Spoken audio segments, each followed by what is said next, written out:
من کە ناوم سامان ئەحمەد محەممەد ئەمینە خەڵکی دانوشتووی سەنگاوم برای شەماڵ ماڵیان لە سەنگاو بوو 1/12/2018 ڕۆژی سێشەمە لەگەڵ دوو هاوڕێیە دوای عەسرشون بۆ ئەو دەشتە بۆ ڕاوکردن.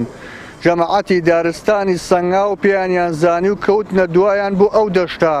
لەو دەشتە بە دوایانەوە بوون هەتاکو سەعات 1 شەو.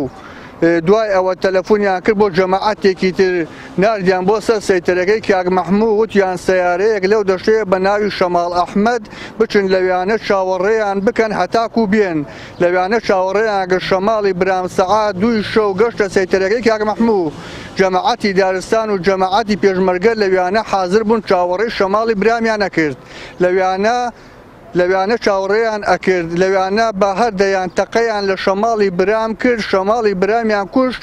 ئێمەش سکاڵامان لەسەریان نووسی و دامانە دادگا ئیساکیە بەریانی داوا لە حکومەتی هەرێمی کوردستان ئەکەین، داوا لە کاک پاڤێڵ ئەکەین بزانین بۆچی بکوژی براکەمان بەر بووە، بەشکم بکوژی براکەمان بگرنەوە و بدەنە دادگا و بکوژەکەمان بۆ سزا بدەن.